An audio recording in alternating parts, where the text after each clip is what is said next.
Bahala na kayo sa buhay nyo. Gusto rin po namin, Your Honor. Gusto nyo pala eh. Opo. Why are you putting a requirement that is not within the law? Tsaka na natin sila pag na-prosecute na natin yung mandarambong, na-prosecute na natin yung mastermind. Bakit? Makakalampas pa sila sa civil liability? Of course, the court will, in proper time, adjudicate kung anong dapat nilang isoli sa gobyerno. That is the only time when restitution can be done. Kasi mayroong court order eh. Pero sa ngayon, will you abuse your discretion na kaya niyong gawin ito kahit na wala sa batas? How can the Department of Justice do that? You're supposed to be the embodiment of justice. Yes. Mr.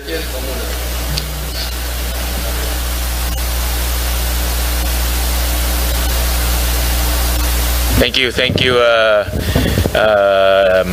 Senator Marcoleta, and would like to implore on the Department of Justice to reflect on the exchange between Senator Marcoleta and of course the members of the Department of Justice. Is something that the Department of Justice, the department might study carefully, analyze the situation carefully. I think the objectives are Masyado ni Kuyang binalanse. Ito pa, meron pa. Baka kala ninyo. Ito pa, malupit pa ito. The now famous statement, sometimes you have to bend the law. Nako, patay tayo dyan. To please our people. Yan na. You're familiar with that? Are you? Not so familiar with that, Your Honor. How come you're not familiar with that? Bending the law, hindi mo familiar with that? Anak ka ng weteng. Trending yun eh. Yung Erwin the Bender.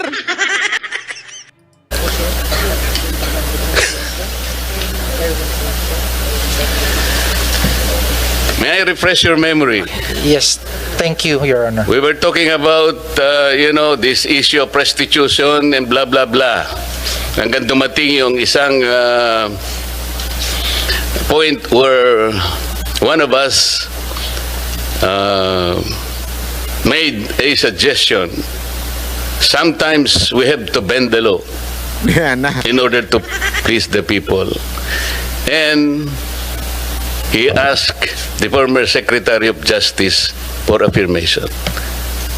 Am I correct, Mr. Secretary? And the Secretary said, yes, sir. You agree with the affirmation of the Secretary of Justice? I do not agree. Thank you. I do not agree because basically in implementing the law, there are positions you can take, but bending the law is not one of them, Your Honor. Buti na lang Yo! din yun ang sinagot mo. Kasi Tinatrap ni Marcoleta eh. Sabi niya, buti na lang yan ang sinagot mo. Kung hindi, yari ka na naman sa akin. Durog ka na naman. Taloy. sa ibang mga interview, sinasabi niya, bending the law is okay, basta wag lang breaking the law. How can you accept that kind of statement? You cannot bend the law. No one is above the law, sabi pa nga natin. And the overarching principle in the promulgation of our Constitution is upholding the rule of law. No one should bend the law. Not even in imagination. Mahirap po yun eh. Kasi kung sinabi mong you agree, ang dami po kasi nagte-text sa akin, Yusek Andres. Ganyan palang ginagawa sa mga taxes na binabayad namin. Mga buwis namin eh. Hirap na hirap kami, mga halos dugo, pawis. Minsan may kahalo pang sipon. Nakapagbayad lang kami ng tamang buwis sa ating pamahalaan bilang mga patriotic na citizens. Pwede mo ba, sir? Sabi nila sa akin. Ilaban mo naman kami, yung 2026, wag na muna kami magbayad ng tax. Because somebody said, sometimes we can bend the law to please the people. Yun na nga eh. No, tama yun eh. If we can bend the law, tayo magbayad ng tax. Di ba? Pero wag ganun. Sabi nga ni Marcoleta, wag ganun. Be able to please them, Secretary. Kasi yun ang text nila. Can I say yes to them? Can I? You cannot. Thank you. Ito pong Secretary, yung pagkaka-transport ng dating Pangulo ng Republika Nako, patay tayo dyan. sa The Hague. Ah. Ang pagkakaalam ko po kasi, maraming pronouncement ang ating Pangulo. Yung iba na-memorize ko pa nga po eh. We will not assist the ICC in any way, in any form. From now on, I ask my secretaries to do the same. I mean, something like that. Pero nangyari, kabaligtaran, Secretary, di ba? The former Secretary of Justice explained that, well, those pronouncements are not cast in stone. Ito na naman eh. Ito yung parang ephemeral lang nangyayari. Parang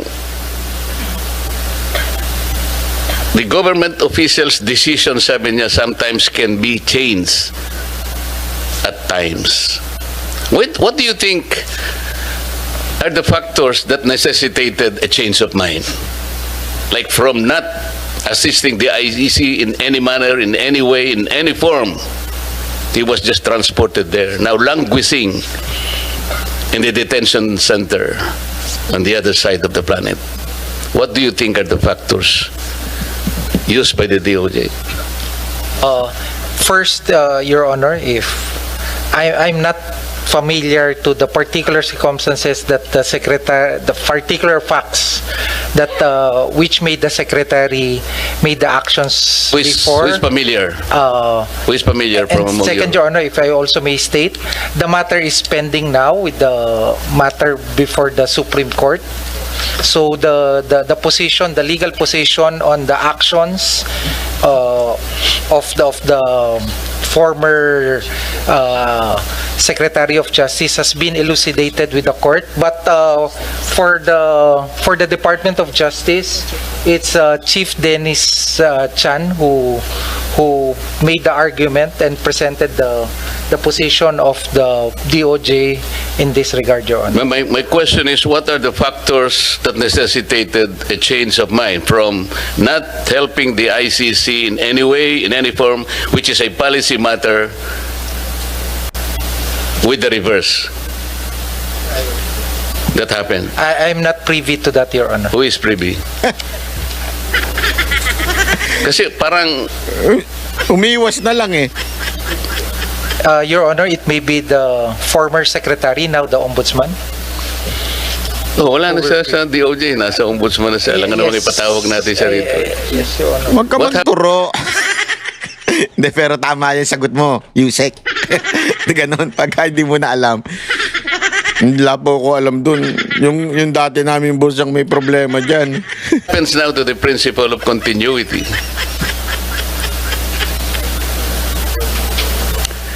Well, people might say and suspect that, even policy matters can be changed by mere whims or caprices, which are not probably based on sound legal basis. You are familiar with Republic Act 9851. Naku, patay kang bata ka. This is our Philippine Act on crimes against international humanitarian law, genocide, and other crimes against humanity. Not so familiar with that. 98. Yan, Your Honor. ganyan ang sagot. Huwag ka magmamagaling. Siguradong paparecite sa'yo yan. Kasi, Secretary, under that law, ang jurisdiction po ng mga tao na nagkasala under this law under Section 17 of that law, the state shall exercise jurisdiction over persons, whether military or civilian, suspected or accused of a crime defined and penalized under the Act, regardless of where the crime is committed, provided any of the following conditions is met. The accused is a Filipino citizen. The accused, regardless of citizenship or residence, is present in the Philippines, or the accused has committed the said crime against a Filipino citizen. So if these are the assumptions in the law, ang Pilipinas ay may jurisdiction. And under Section 18,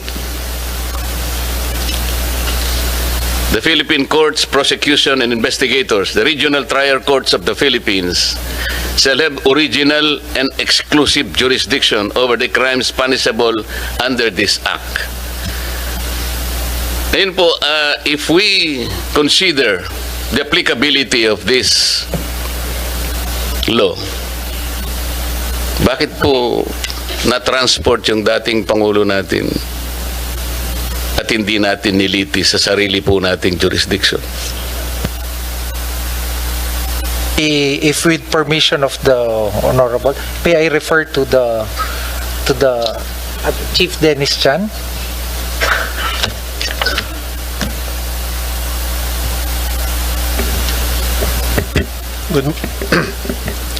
Good morning, Your Honors. Good morning, Senator Marcoleta and Senator Gatchalian.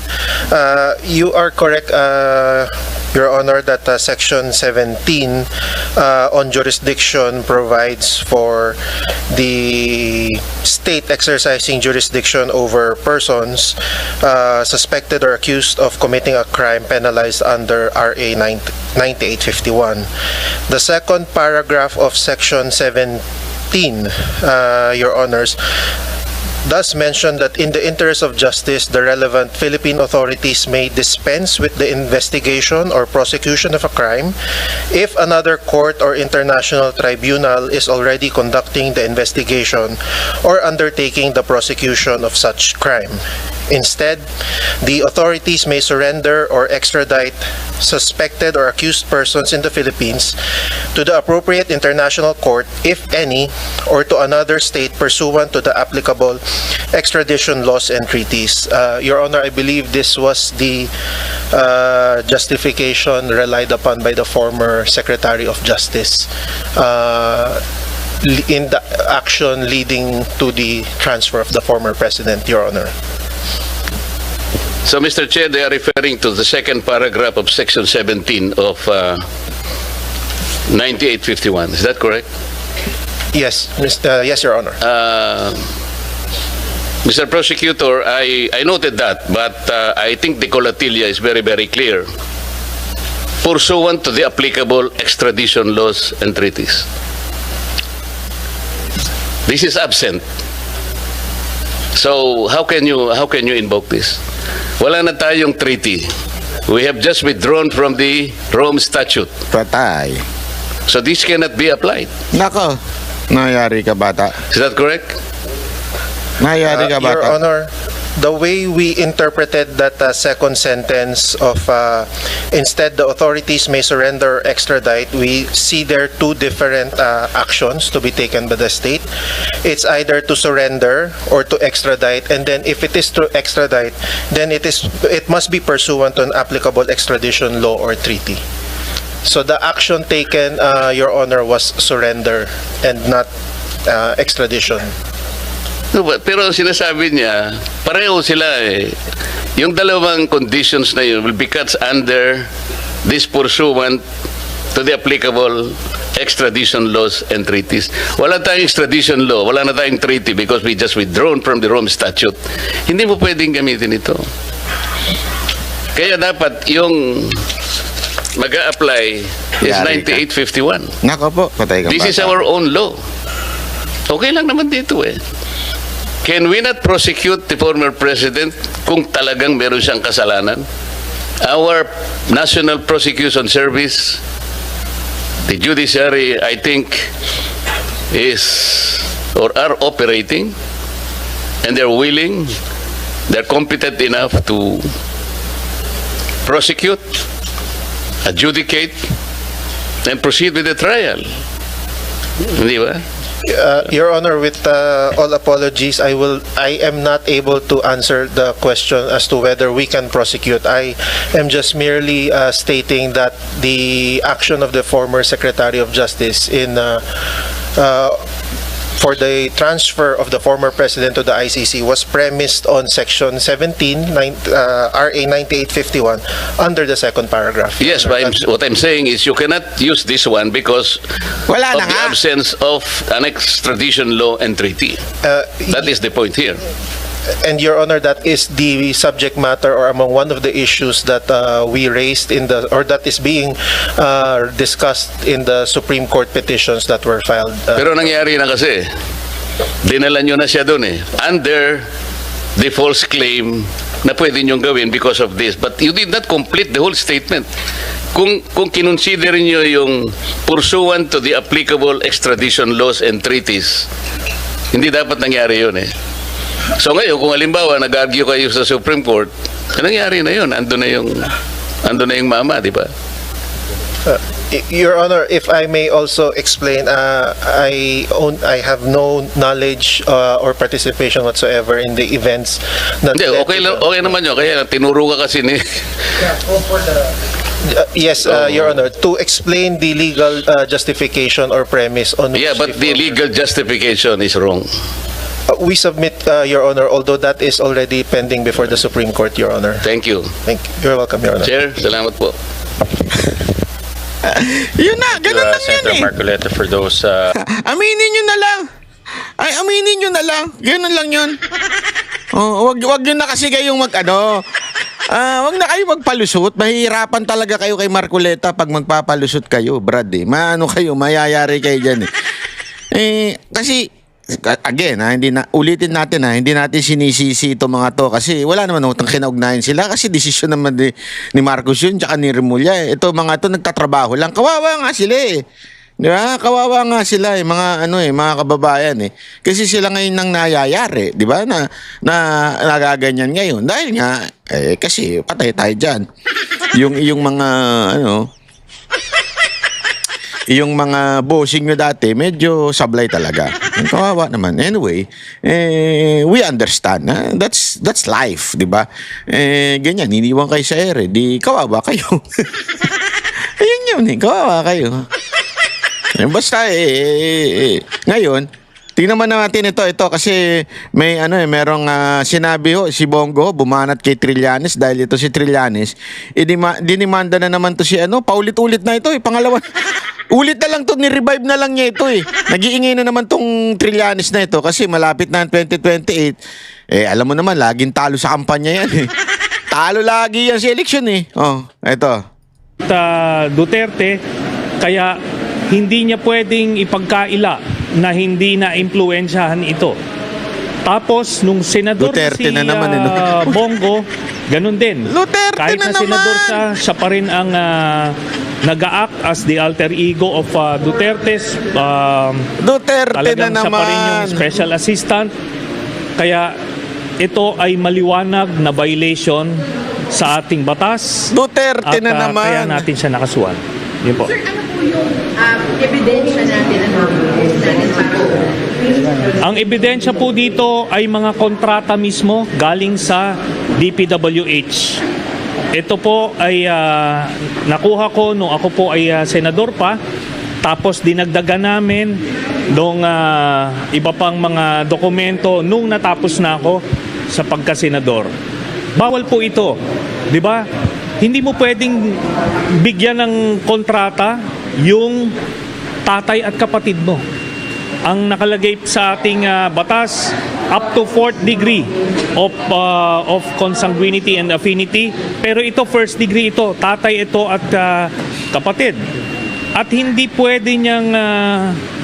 niya pwedeng sabihin na hindi niya mapipiling kamag-anak niya. Kasi hindi ito basta-basta kamag-anak. Kapatid at tatay ito.